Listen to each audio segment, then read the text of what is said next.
A fé é o firme fundamento das coisas que se esperam e a prova das coisas que se não veem, porque por ela os antigos alcançaram testemunho. Pela fé entendemos que os mundos, pela palavra de Deus, foram criados, de maneira que aquilo que se vê não foi feito do que é aparente.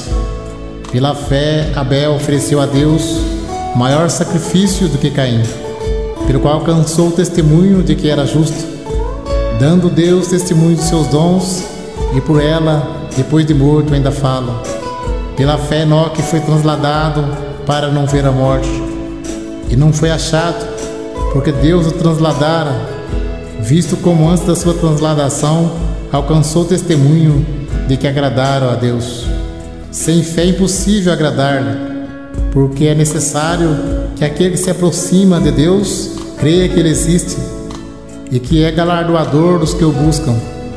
Pela fé, Noé, divinamente avisado das coisas que ainda se não viam, temeu e, para a salvação da sua família, preparou a arca, pela qual condenou o mundo e foi feito herdeiro da justiça, que é segundo a fé. Pela fé, Abraão, sendo chamado, obedeceu, indo para um lugar que havia de receber por herança, e saiu sem saber para onde ia. Pela fé habitou na terra da promessa, como em terra alheia, morando em cabanas com Isaque e Jacó, herdeiros com ele da mesma promessa, porque esperava a cidade que tem fundamentos, da qual o artífice e construtor é Deus. Pela fé também a mesma Sara recebeu a virtude de conceber e deu à luz a fora da idade, porquanto teve por fiel aquele que lhe tinha prometido.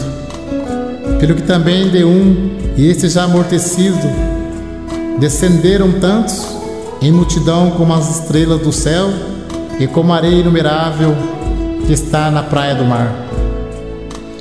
Todos estes morreram na fé, sem terem recebido as promessas, mas vendo-as de longe e crendo-as e abraçando-as, confessaram que eram estrangeiros e peregrinos na terra.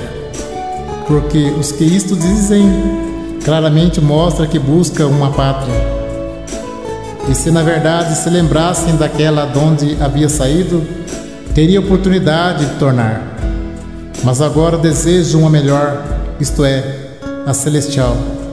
Pelo que também Deus se não envergonha deles de se chamar seu Deus, porque já lhe preparou uma cidade. Pela fé ofereceu Abraão a Isaque quando foi provado. Sim, aquele que recebera as promessas ofereceu o seu unigênito, sendo-lhe dito: em Isaque será chamada a tua descendência. Considerou que Deus era poderoso para até dos mortos o ressuscitar. E daí também em figura ele o recobrou. Pela fé Isaque abençoou Jacó e Esaú no tocante às coisas futuras. Pela fé Jacó, próximo da morte, abençoou cada um dos filhos de José e adorou encostando a ponta do seu bordão. Pela fé José, próximo da morte, fez menção da saída dos filhos de Israel e deu ordem acerca dos seus ossos. Pela fé Moisés, já nascido, foi escondido 3 meses por seus pais, porque viram que era um menino formoso e não temeram o mandamento do rei.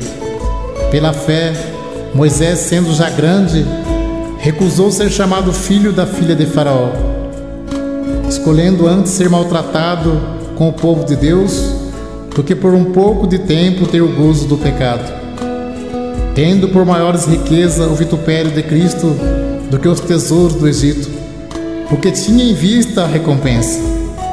Pela fé deixou o Egito, não temendo a ira do rei, porque ficou firme como vendo o invisível. Pela fé celebrou a Páscoa e a aspersão do sangue, para que o destruidor dos primogênitos não lhe tocasse. Pela fé passaram o mar vermelho como por terra seca, porque intentando os egípcios se afogaram.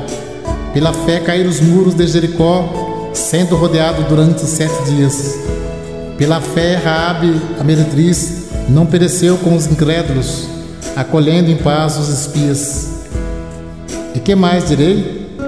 Faltar-me-ia o tempo, contando de Gideão, e de Baraque, e de Sansão, e de Jefté, e de Davi, e de Samuel, e dos profetas, os quais pela fé venceram o reino, praticaram a justiça, alcançaram promessas, fecharam as bocas dos leões, apagaram a força do fogo, escaparam do fio da espada, da fraqueza tiraram forças, na batalha se esforçaram, puseram em fugida os exércitos estranhos.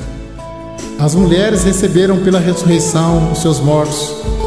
Uns foram torturados, não aceitando o seu livramento, para alcançarem uma melhor ressurreição. E outros experimentaram escárnios e açoites e até cadeias e prisões. Foram apedrejados, cerrados, tentados, mortos ao fio da espada. Andaram vestidos de peles de ovelhas e de cabras, desamparados, aflitos e maltratados, dos quais o mundo não era digno, errantes pelos desertos e montes e pelas covas e cavernas da terra. E todos estes, tendo tido testemunho pela fé, não alcançaram a promessa, provendo Deus alguma coisa melhor a nosso respeito, para que eles sem nós não fossem aperfeiçoados. Ainda que eu falasse a língua dos homens e a dos anjos, e não tivesse caridade, seria como um metal que soa, ou como um sino que tine. E ainda que tivesse o dom de profecia, e conhecesse todos os mistérios, e toda a ciência, e ainda que tivesse toda a fé, de maneira tal que transportasse os montes, e não tivesse caridade, nada seria. E ainda que distribuísse toda a minha fortuna para o sustento dos pobres, e ainda que entregasse o meu corpo para ser queimado, e não tivesse caridade, nada disso me aproveitaria.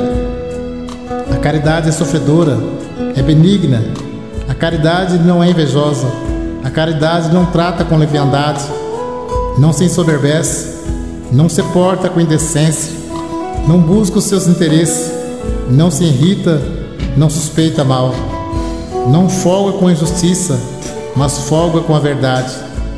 Tudo sofre, tudo crê, tudo espera, tudo suporta. A caridade nunca falha, mas havendo profecias, serão aniquiladas. Havendo línguas, cessarão.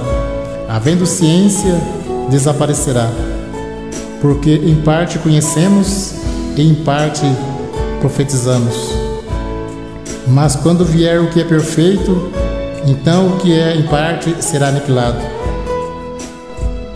Porque agora vemos por espelho e enigma, mas então veremos face a face. Agora conheço em parte, mas então conhecerei como também sou conhecido. Agora, pois, permanece a fé, a esperança e a caridade. Estas três, mas a maior destas é a caridade.